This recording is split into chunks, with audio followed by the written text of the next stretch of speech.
Get K. Ka specifically. Ka. Okay, so which of the statements is not correct regarding acid ionization? Okay, so Ka, this is a measure of strength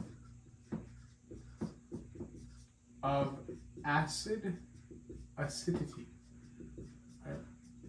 This is a constant. This is a constant. Constant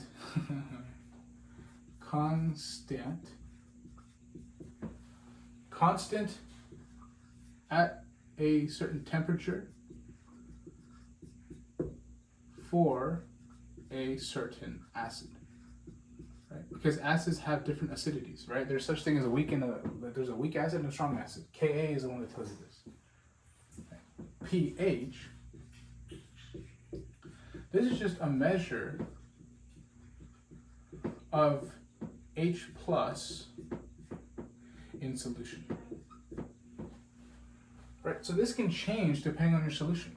This can change even for a single acid. Right? If a certain concentration of acid is larger in a certain solution, this can be a larger number. So we see, first of all, at different acids have different Ka values. Yeah, they have to, because there's such thing as weak acids and weak bases. The acid with the greater strength, indeed. So if your so high Ka equals strong acid. Because what does Ka mean? Ka is just a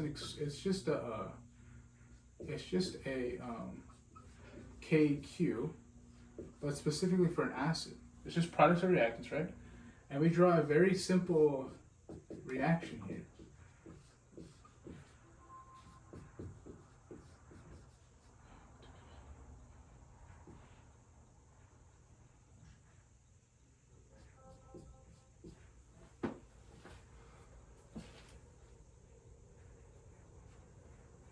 Sorry guys, this is a specific example here.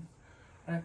If we have a strong Ka, if we have a large Ka, meaning this part is larger, right? Then this means that there's more products, right? The acid is coming apart more easily. Therefore, that's the definition of strong acid. If something is a strong acid, also remember that it's a weak base. Right? These two things are synonymous. And then if you have a low Ka, a small Ka, you have a weak acid. Strong base. And what you're going to be seeing, ultimately, at the end of the day, you're going to be seeing a question that asks you to compare different Ka values, right? And so there's no cutoff. You just know that the largest Ka is going to be the strongest acid. The smallest Ka is going to be the weakest acid. So know that. Please know that. Okay? Very good. And then to write the expression of Ka, which is this guy, water should not be included. That's true because it's a KQ. Okay, and then finally, always remember, for a polyprotic acid simply means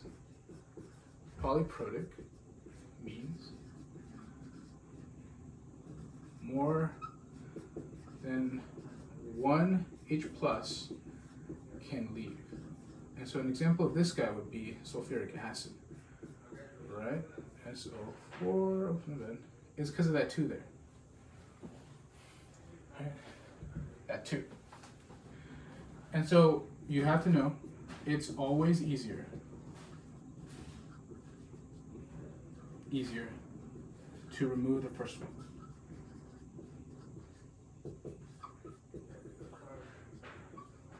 And because it's easier to remove the first one, that sounds a lot like Ka1, that's Ka of the first proton, right? So it will look something like this. This is the first species you'll get if you remove one proton. The Ka1, it belongs to this thing. Has to be larger than Ka2, which belongs to something like this. Right? And that's because it's easier to remove. It's easier to remove means it's stronger, and because it's stronger, right, the K has to be larger. So in fact, the answer C is wrong, right? And that's what the question was asking you. Which one's wrong? because Ka should always be larger than Ka2. Ka1 is always larger than Ka2. Always. Alright everyone, we are at the last part, so I'll give you guys a second to look at all that, make sure that all makes sense. Right, this is really just a collection of notes about acid-base strength, but this is what you're going to be asked on. So please pay attention to this. Okay. Practice a little bit. Okay, very good. Okay. Last but not least is going to be some math. This one's also going to be an exam, at least 1 or 2 questions. So this one requires a little bit of technique. There is a discussion on your Alex. There's a really good discussion. I think the last discussion that has a whole question dedicated to this. And it's the idea of how do you go from POH to pH, and you can go back, to concentration of H plus, to concentration of OH. And so actually, in fact, these can also be combined. So see how they're all kind of connected in like a little weird line. And so, okay. So a solution has a pH of 4.53. It's asking what is the concentration of hydroxide. So basically we have to go from here all the way to here. And so you have 2 different options, and I hope it makes sense that you have 2 different options. You can either go this route, or you can go this route. I can do both. So we'll start with this route. We'll call this route 1, going this way. Okay, so pH 4.53 equals negative log of H plus. Right? This is the quintessential formula for pH stuff. H plus. That is the formula right there. Okay, I just plugged it in. We now have to isolate this H plus. What we do is multiply both sides by -1. Actually, that was extra. Okay, negative 4.53 equals log of H plus. Okay. Then we have to know that that's a 10. There's an invisible 10 on that log, so log base 10. So what I think of this is this pushes upward on this number to get this, and then that just equals the concentration of H plus ions. Okay. Cool. Hope that makes sense. Yeah, it's just a logarithmic math. Don't worry, it confused me too when I first saw it, so that's why I teach it now. That's why it's important to go through that math, in my opinion. Okay. Then we get a certain H plus concentration, which I can do really quickly, because I don't think this. Yeah, your professor did not go this route. He went the opposite route, which will also make sense eventually. Okay. So we get that this is 0.00029,512 molar. Okay, so that's not what the question is asking about. It's asking for hydroxide concentration. And so we have to go more steps. We're here now, which is good, but we're halfway. Now we have to connect this. And the way we connect this is through this equation. Kw equals H plus times OH minus. Okay. Kw being the auto ionization of water, which is 1.0 times 10 to the 14. I think you have it on your sheet. I'm not sure. Let me just quickly. I think you should actually have all these equations on here somewhere. Yeah, so pH scale right here. They're all there. pH scale stuff. Is the auto ionization of water there somewhere? Yeah, right there on the bottom. Okay, so now all we do, plug in this number here, plug in this number, and H plus, and we're going to get a concentration of hydroxide, and that's going to be 3.4 times 10 to the negative 10.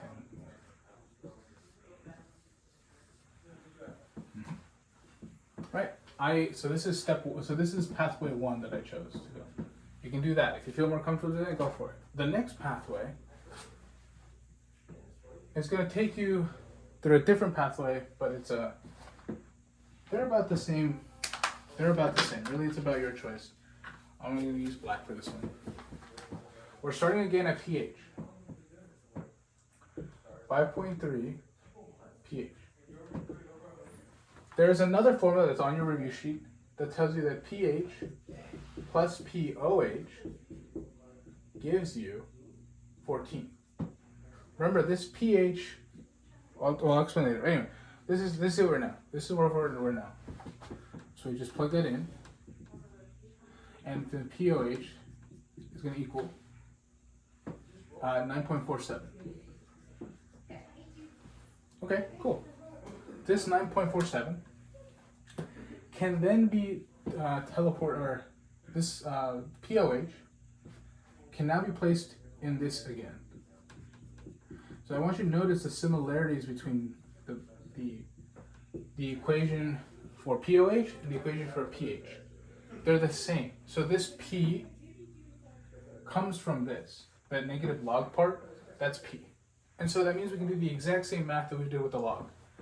So pH is 9.47, or pOH, my bad, is 9.47 equals negative log of OH concentration. Yeah. And then all we do here, again, multiply by negative 1.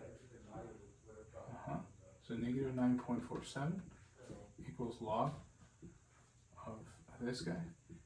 I'm getting uncomfortable, so I'm gonna move it over here. Negative 9 point. So this is the exact same step. I'm just moving it over because my hands are tired. Okay. We imagine there's a 10 here. There's a 10 there.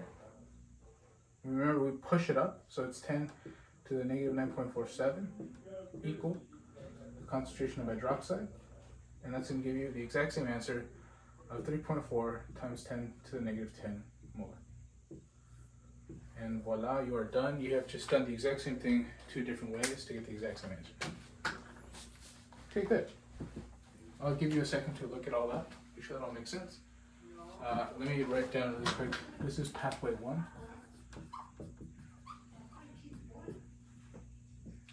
And then this is pathway 2.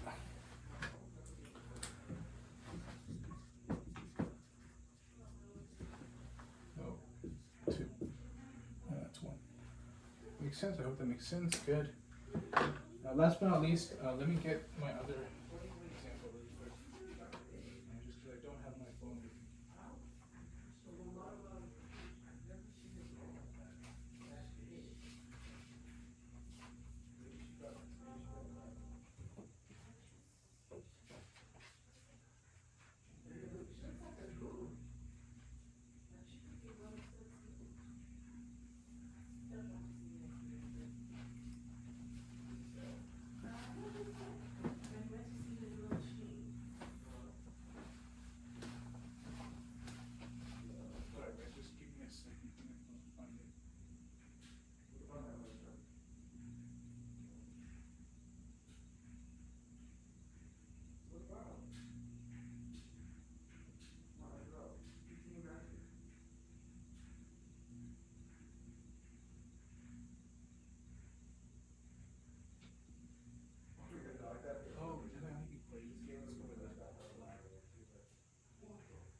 Okay, so my computer. There's 3 more problems we're going to cover that aren't on your practice exam. Let that erase.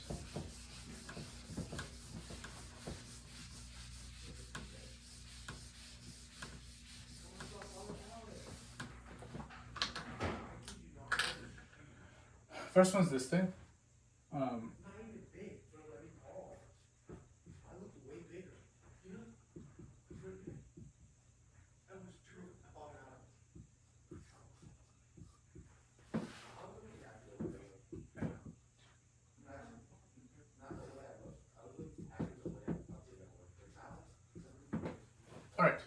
I'm not going to talk too much on this guy.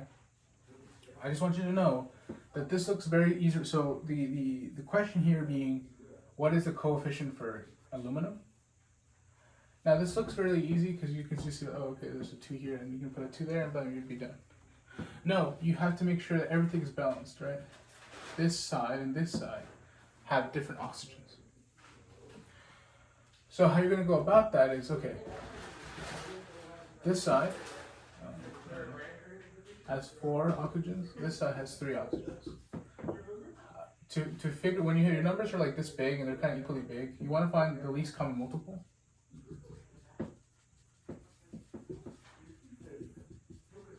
Least common multiple. Least common multiple. In this case, it's 12. I hope that makes sense, right? 12 is the least common thing that these two things can be multiplied to. And this you just have to multiply by 3. And that you have to multiply by 4, my bad. And so this 3 now goes here, and that 4 goes here. And that's all I'm going to say. That's all I will say for that one. Okay. The last question, I'm going to let that kind of marinate for a little bit. The last question I'm going to do is net ionic equations very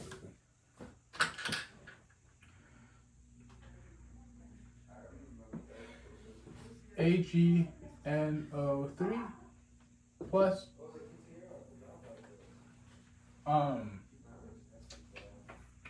let's go with NaCl. Right, the equation's giving you, it's giving you this, so this is aqueous. This is where the state symbols matter. Right? AgCl solid plus NaNO3 aqueous.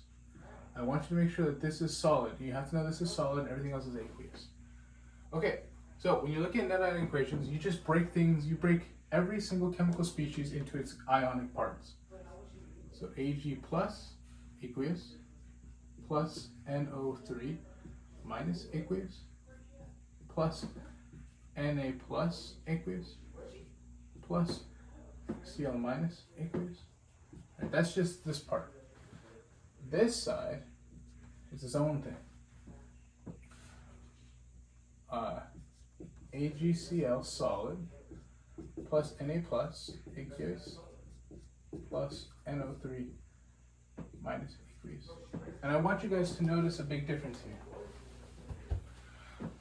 The difference here is that whenever you see something that has a liquid or solid, this is not broken. Or you cannot break a solid into its ionic parts. Into its ionic parts. That's what you have there. Okay? So you cannot break down any solids or anything. So then what you do next, second step, is cancel things that appear twice. Once on each side. So you have, we see Ag does not appear by itself on this side, so it stays. It appears as part of a complex, but not by itself. Nitrate, NO3 minus, does appear as NO3 minus again, so you can cross this guy out completely. Na plus and Na plus appear again as the exact same thing. Cl minus does appear on this side, but now it's part of a complex, therefore it's okay. So the answer to this one, what's the net ionic equation, is just bring the things down that are left. And it's going to be that. Alright, everyone. That'll be the end of my thing. I'm not going to do I'm not going to do a problem for this, but I will say, I'll let you guys look at that a little more. This is net ionic equations. But I will do one last thing here. I won't do a problem, but I'm just going to make you guys aware of this. Study parts per billion and parts per million. Yeah, make sure you guys know the billion and the millions, please. Okay, cool. All right, guys, thank you so much. Since I'm studying for my own finals, I may not be too receptive to emails, but I hope this has helped a lot. You can try to email me, and I'll try to get back to you as quick as I can, but no guarantees this week. Have good luck studying, good luck on your exams, and it's been an amazing honor being your TA. I'll catch y'all later. Awesome, thank you.